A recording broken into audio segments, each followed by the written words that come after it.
મિત્રો ભાટિયાના ભડાકા મિત્રો અહીંથી નીકળ્યો હતો એટલે કે માલણથી હસનપુરનો જે રસ્તો છે ત્યાં નીકળ્યો હતો ને અહીંયા એક મને કલાકાર મળ્યા છે. આમ તો મારા જૂના મિત્ર છે અને અમે વર્ષો પહેલાં સાથે કામ કરતા ને અત્યારે મને રસ્તામાં મળ્યા છે. રિયા સોલંકી આ રિયા છે અને રિયા માટે હું એટલું જ કહીશ કે કિસ્મત મહેલો મેં રાજ કરતી હૈ ઓર હુનર સડકો પર તમાશા. બહુ સારું સિંગિંગ કરે છે રિયા અને તમને મજા આવશે. મને થયું કે હું તો રિયાનો અવાજ સાંભળું છું પણ મારા દર્શક મિત્રો સુધી રિયાનો અવાજ મારે પહોંચાડવો જોઈએ. બહુ સારું ગાય છે રિયા. વર્ષો પહેલાં આપણે મળ્યા હતા ને આજે અચાનક મળવાનું થયું છે. રિયા પ્રોપર પાલનપુરની છે. આમ પ્રોપર ક્યાંના તમે? આમ અમે પ્રોપર દાંતા આદિવાસી એરિયાથી બિલોંગ કરું છું અને એસટી એટલે કે આદિવાસી ગર્લ છું અને બાકી અત્યારે રહેવાનું પાલનપુરમાં. રિયા પોતે આદિવાસી ગર્લ છે બરાબર છે પણ એનું સિંગિંગ તમે સાંભળશો એટલે તમને એવું બિલકુલ નહીં લાગે કે રિયા ટ્રાઇબલ એરિયામાંથી બિલોંગ કરે છે. રિયાનું એક ગીત તો હું બહુ સાંભળતો. અદનાન સામીનું જે ગીત મને બહુ ગમતું હતું એ તું ગા અત્યારે. જો કે અદનાન સામીનું એ સોંગ મને પણ બહુ જ ગમતું હતું એટલે મેં તમને એ વખતે સંભળાવ્યું હતું. चैन मुझे अब आए ना तेरे बिना जिया जाए ना हो चैन मुझे अब आए ना तेरे बिना जिया जाए ना सिली सिली आधी रहना आके भिगा देने ना हो चैन मुझे अब आए ना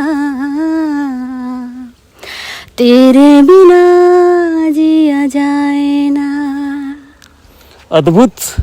રિયાનો અવાજ મેજિકલ વોઇસ છે. તમે કદાચ સાંભળો એટલે તમે એક ટ્રાન્સમાં જતા રહો છો કે મજા આવે છે સાંભળવાની.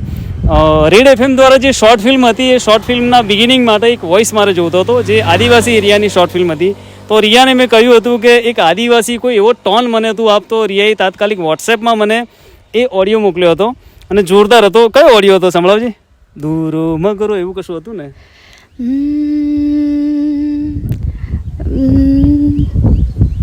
આપણે એને રિમાઇન્ડ કરવું પડશે જો કે એને ફરીથી સાંભળવું. જોરદાર હતું એ. હું તમને કદાચ અહીંયા સંભળાવી બી દઈશ પણ એમની ભાષામાં હતું. મને એના લિરિક્સ બિલકુલ યાદ નથી. રિયાએ પણ અચાનક જ અને અત્યારે વરસાદની મોસમ છે અને મસ્ત વાતાવરણ છે તો વરસાદ ઉપર એક ગીત આપણે કિશન રાવલનું એક ગીત મને બહુ ગમે છે મેઘ વરસે.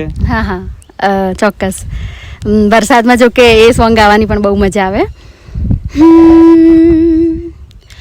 મેઘ વરસે છે આજ ઝરમર ઝરમાર ઝબુકી વીજળીને લાગે એનો ડાર કેમ કરી જાઉં એને મળવા હો જાવું તો પડશે મેઘ મળવા.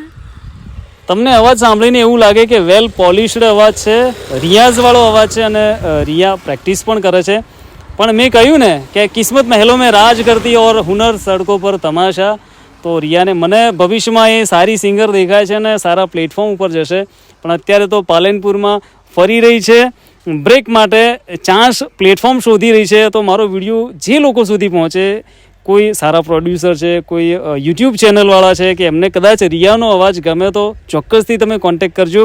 અને રિયા ભવિષ્યની સ્ટાર તો છે જ પણ અત્યારે પણ સારું સિંગિંગ કરે છે. તો રિયા મજા આવી અને મારા દર્શક મિત્રોને પણ ચોક્કસથી મજા આવશે. Thank you so much. તમને પણ થેન્ક યુ સો મચ મારા તરફથી. અરે જૂના મિત્રો છીએ અને અમે સાથે ન્યૂઝ એન્કરિંગનું કામ કરતા હતા એટલે મને મજા આવી અને વાતાવરણ સારું હતું એટલે થયું કે રિયાનું એક ઇન્ટરવ્યૂ થઈ જાય અને મારા દર્શક મિત્રો સુધી પહોંચી જવું જોઈએ. તો વિડીયો તમને ગમે છે તો લાઇક શેર કરવાનું ભૂલતા ના અને ચોક્કસથી કમેન્ટમાં રિયા માટે 2 શબ્દો તમે લખજો. Thank you.